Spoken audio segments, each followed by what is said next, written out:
Kristen asks, Hola, Senor Dave E. L. Manley. He's from California now. Todd McFarlane is very proud of his Spawn series, as he should be. It is a great character created by a legendary artist. Since Spawn's 300th issue, the book has been advertising itself as, quote, record-breaking, unquote. As all Amok fans know, this is because at issue 301, Spawn became the longest-running independent comic series of all time, passing, of course, our beloved Cerebus. While, yes, the book did in fact pass Cerebus's 300-issue mark, the body of work just isn't the same. It is, of my opinion, that Dave Sim's effort on Cerebus far exceeds McFarlane's on Spawn. I do not have exact numbers, but I believe that Todd may have only worked on half the series' writing duties and covers, and even much less than that on the interior art. Eric Larson's Savage Dragon is soon approaching 300 issues.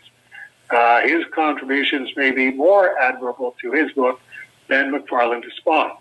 Just my thought. So with that, I am curious as to what are Dave's thoughts on that independent book record. And best of regards, Kristen Hundredson.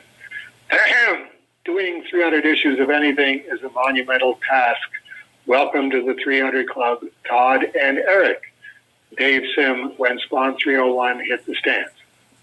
Matt says, I mean, I'm all for being pedantic, but I haven't even finished Star Wars 3, much less the next 297 issues.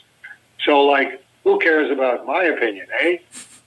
Well, it does keep coming up. What is the prevailing viewpoint in the field? Do you have any awareness of there being a prevailing viewpoint on this? Back when I was on this more social media, I think it may have been on Twitter when it came up. I was following Eric Larson, and somebody brought it up, and Eric basically said, well, yeah, you know, Todd's done 301 issues, but he didn't actually write and draw all 301 of them, so it kind of sort of doesn't count. And you know, I mean, it was one of those, it's the playful image guys, you know, poking each other thing. And it's, you know, technically, Eric Larson has drawn more consecutive issues of Spawn than Todd McFarlane. Consecutive issues of Savage Dragon. No. Spawn. Eric was working with Todd on Spawn for a little while, and like apparently, oh no, it was Eric has written and drawn more issues of consecutive issues of Spawn than Todd McFarlane, because when Eric was working, he was writing it, and then Todd was co-scripting it, basically. Like, you know, it was Eric would turn in pages, and then Todd would tweak them. But Eric was writing and drawing the book, and he did like 12 issues, and Todd only wrote and drew 7 issues before he brought in the guest writers. And I'm going, well, see, that's the part where if you want to be pedantic, you can go, well, you know, Todd's record's not really 300, and then you start whittling it down of how many issues did Todd have a hand in versus, you know, different writers, different artists. You know, was Todd just inking? Was Todd just proofreading? I mean, you know, and everybody pretty much goes, Todd can have the record of, yeah, it's the longest running. But then, you know, people bring up, there's manga series that, you know, one guy has done more issues than anybody. And, like, I know Ninja High School's hitting the 300 record, you know, and it's the point, I don't think people care, because as Brian Michael Bendis proved with Mark Bagley when they did Ultimate Spider-Man, that the Stan Lee, Jack Kirby Fantastic Four number is the only one anyone cares about. Anybody that breaks their record, it's, oh, okay, you broke their record. And it's like, okay, what about Dave and Gerhard doing 200 and some issues together? And well, yeah, okay, you know, yeah, that's a record, but Stan and Jack's, you know, Mount Olympus. And it's like, okay, but what as a fan is your focus? Is it just a big number? Is it the quality of the work? Is it who did what? Is it one guy, two guys, the same two guys in a series of third and fourth guys? And that's like I said, I can be as pedantic as the next guy, but I've done 1.5 books, and at a certain point, that's very much, being the Pee Wee softball kid going, well, I can hit a home run. Yeah. In Pee Wee softball, let's put you at the majors and throw a 90-hour fastball at your head and see what you do. Right. There's also, I just got comics review in today, thanks to Rick Norwood for keeping me on the comp list. And that was where this first came up, was when Rick Norwood said, I'm going to break your record for most consecutive independent comics with comics review. And the issue that came in today is 455, 456. And it's like, well, it depends on how you define it again. It is comics. It's reprints of comic strips. And it is 455 issues of it. And Rick Norwood has been running manuscript press on his own, and with help from a couple of other people, for decades. And I would be very uncomfortable saying to him, well, no, it's two different things. It's Cerebus is Cerebus, and comics review is comics review. The same as the Stan and Jack's record. I don't think your average industry person would see it as being in the same category. It's like, Cerebus is halfway between a fanzine and a professional comic book, so it doesn't qualify. And there's a persuasive argument to be made there as well, that you really need the stars aligning in a very specific pattern to ever have somebody doing 100 issues of a industry comic book, just because there's so many other moving parts. An editor comes and goes, and then as soon as the editor goes, the new editor wants to bring in a new creative team, or the guy that's working on the book. John Byrne being a good example. You let him do X-Men because X-Men wasn't selling really well, and he was, a talented newcomer. Now X-Men is the gold standard, so he's not going to want to stay on X-Men. It's like, higher up in the pecking order is Fantastic Four, and higher up in the pecking order than that is Superman, and that's where I'm going. So it's, that was never an issue with Cerebus. Where is the top of the pyramid here? There is an industry pyramid. So, and the other thing is, I said to people from 2017 on, I'm in the Guinness Book of World Records, because that's a different category. If the Guinness Book of World Records says the category is most consecutive issues written and drawn, and they say Dave Sim has the record because we've arbitrated it. We've had the whole thing explained to us by people in the comic book field, and we've gone, okay, we understand. They must have lots of hair-splitting arguments with a lot of different people about the Guinness Book of World Records. But whatever their hair-splitting arguments in-house or with other people in the comic book field amounted to, they did say Dave Cerebus, most consecutive issues written and drawn. I have no idea if I am still in the Guinness Book of World Records, or if they still have a record under that description, and what the criteria is. Has the criteria changed?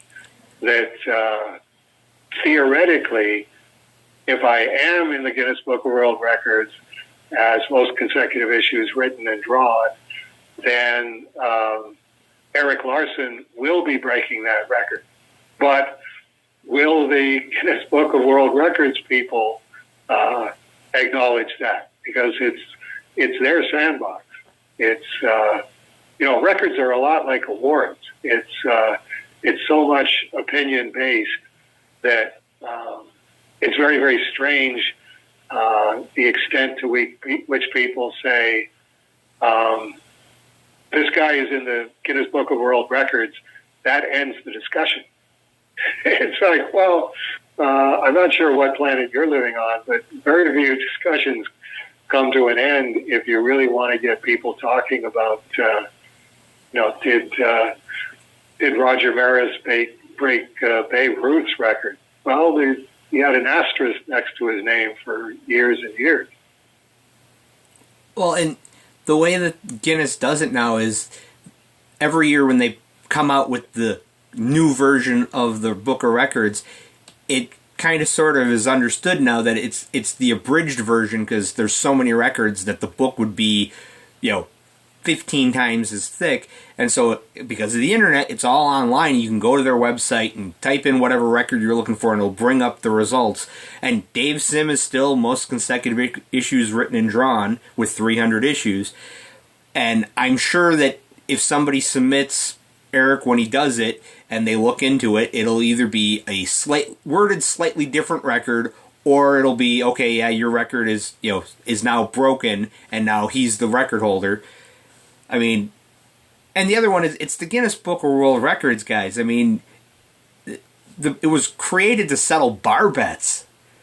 I mean, right. It's why it's the Guinness Brewery Book of Records. It's how many, it goes back to, what's the record for most buckets of scotch drunk in a day? I mean, yeah. That's one let's all get a grip here. I mean, that's one of the things I love about Guys is when you did that bit, it was so perfect because as a kid you hear about the Guinness Book of World Records and you think, okay, it's some organization that they record and document achievements in whatever, and you flip through the book and there's always the picture of the guy with the world's longest fingernails and you're going, what? And then as a kid I remember seeing it and it described that his job was he was a photographer, and I'm going, how does he work a camera with a hand that's got 3-foot fingernails? And he admits that it kind of puts a damper on his job. It's like, then cut your damn nails. Right. And as a kid you're thinking, okay, but it's like an international standard. Like obviously there's some government body behind this, and then you grow up and you find out it's a brewery. They've made this book as hey, buy our book because you buy our beer and you can settle bar bets, and that's the whole thing. It's not so much who can run the fastest 100-meter dash, it's who can eat the most hard-boiled eggs. Like, it's a useless skill. You have this record and nobody cares. Right. Except for that one guy that goes, I can eat more of them, and then the next time the book comes out, his picture's on the page. Right. That's every time this comes up, there's my inner comic book nerdy fan, goes, well, the record is this, and then you start putting qualifiers on it because, you get the guys who get really pedantic of, well, the 2 double issues only count as 1 issue. It's like, it's still 20 pages, guys. I mean, 6,000 pages. 298 comic books. It's 300 issues. And it is an overview thing of if you the closer that you get to it,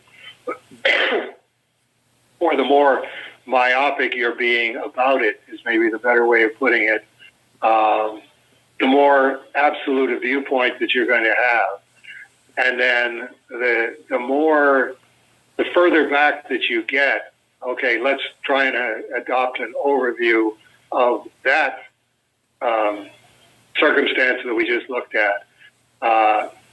You're going to get a slightly different answer. And then if you have an overview of the overview of the overview, you're going to have, again, a qualified answer. In the case of Erik Larson, it's like, well, in a lot of ways, it's a much more impressive achievement that most consecutive issues written and drawn solo, as opposed to Cerebus was solo issue 1 to 65, and then a team effort from 65 to 300. I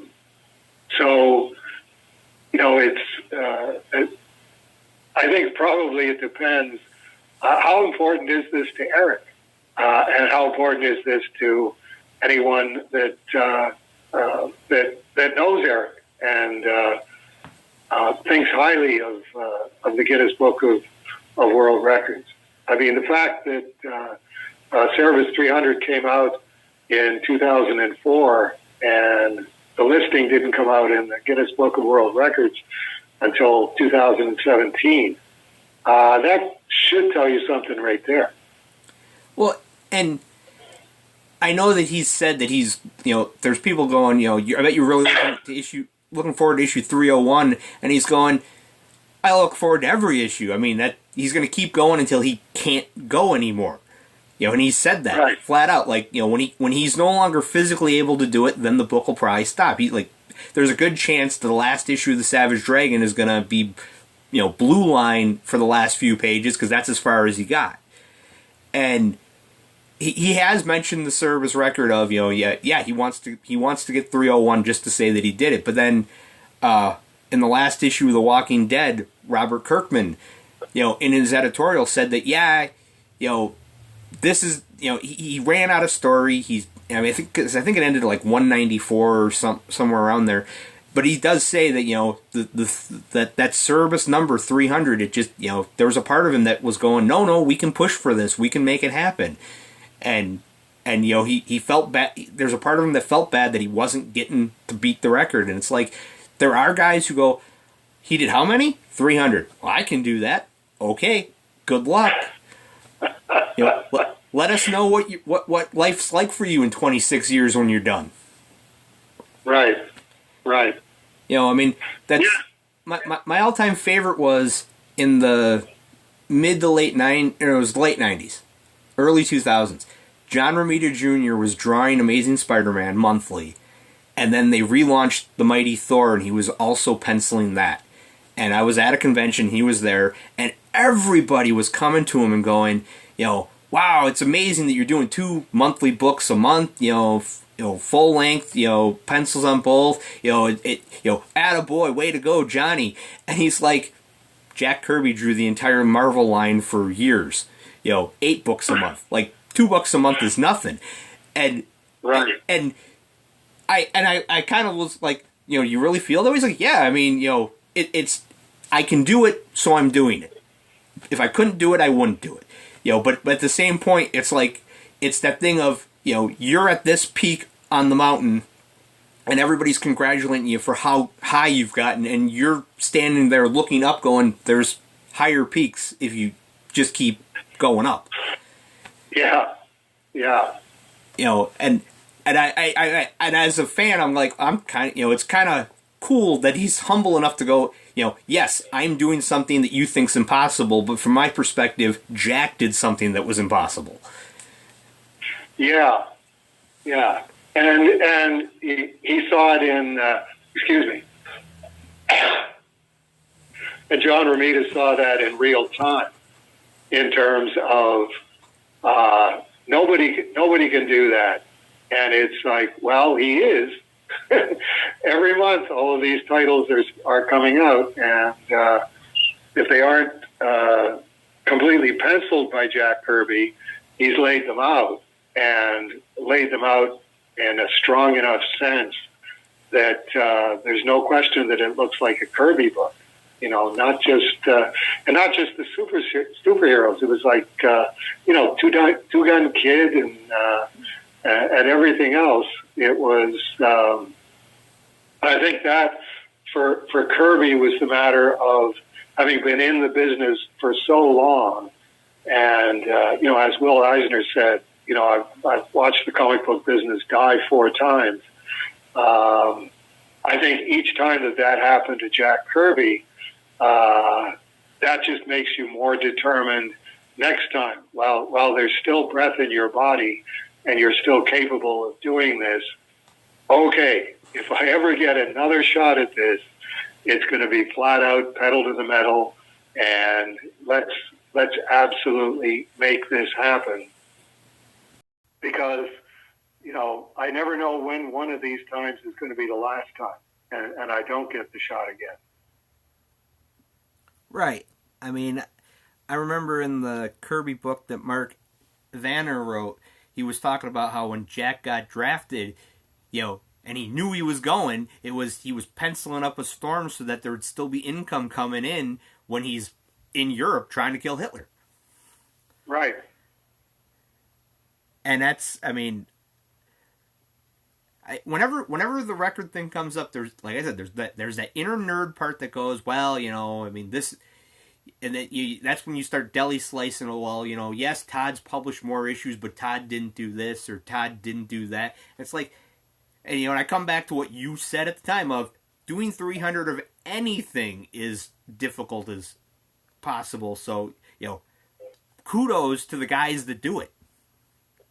Right. I think you have to keep it in perspective exactly that way, in terms of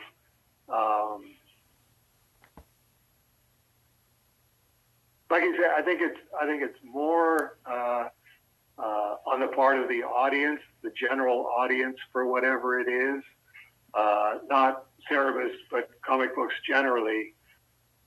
As you said, with seeing John Romita and his reaction to people going, "Wow, you're doing 2 monthly books."